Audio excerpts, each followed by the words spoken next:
Hey guys, welcome back to another episode of Draw with Key. Today I will be beating blank canvas syndrome, and it's easier than you think. I wanted to begin from a completely blank canvas to show you my real process, and honestly, that blank page can feel really heavy. Not because you don't have any ideas, but because it could be anything. And I think when most people stare at a white canvas, they think that they have to finish a masterpiece, and that's what makes it really overwhelming. So let's jump in. For my tools, I'm using Clip Studio Paint, and I'm actually using the record time-lapse feature for the first time, and it's actually pretty great, so 10 out of 10 would recommend that. Firstly, instead of giving yourself infinite options, limit yourself. I opened this canvas not knowing what I was going to draw, and I told myself just to draw for 10 minutes. I only used one brush, one color, and just started sketching. Here, I drew a quick sketch of my character Winston, who I've probably drawn 1,000 times by now because he's in my webtoon. And when I'm settled on a pose to do, I remove the other stuff, and this actually makes things easier because now you have direction. Secondly, another thing that really helps is starting ugly on purpose. This is something I use a lot, and you can probably see it in my sketches.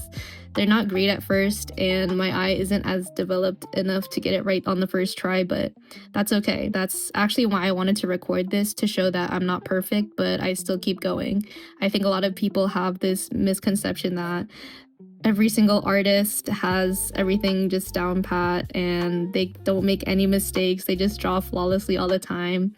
That is absolutely not the truth, at least for me. I don't think I've ever had like a perfect drawing where everything just goes my way, but you can see in this drawing, I actually got frustrated with Leon's face because it was hard for me to capture from all the photos that I was seeing from these game screenshots, and I rarely paint these days, so it was kind of a shock to my system to use color again. I used many references to get his outfit and skin right, and the point is to just make something exist. Draw fast, don't judge it, then later you can come back and refine.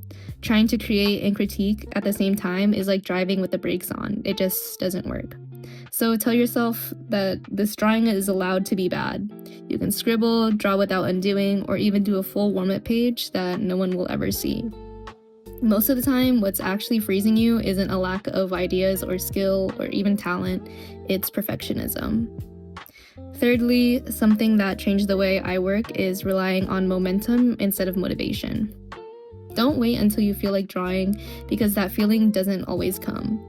Instead, you should start really small, make one mark, then another, and then that's it. You saw this in the beginning when I filled my canvas with little sketches or my little friends, so it doesn't feel so empty or intimidating. Because once you start moving, it actually gets easier to keep going. I think by tricking your brain, by leaving those sketches on the page along with some quick Pinterest poses, make the canvas not feel completely blank and not as paralyzing. Fourth, for this drawing, I also used reference photos from Pinterest, and that's something I recommend if your mind feels blank, just to borrow a starting point such as a pose or another reference. You can redraw a pose. You're just giving your brain something to react to, or it's like a jump start. I saw this pose on Pinterest and decided it was really good for Leon, and it's mostly inspired because I've been playing RE4 recently and I saw the guy holding a gun, so I was like, hey, this looks like Leon. But sometimes that moment might not always come for you where you know exactly what you want to draw. And that's okay. As long as you put something on the page that you draw, even a smiley face, it's technically not blank. So anyways, number 5, and finally, it helps to have a go-to fallback list. You want to decide ahead of time what you'll draw when you feel stuck. And for me, I usually go back to things I'm familiar with. For example, my original characters that I mentioned from my webtoon, or you can even do studies of photos online. That might look like a couple of gesture sketches, one portrait, or even an outfit or character design. That way, when you freeze, you don't have to sit there and think. You already know what to do, and you'll just start.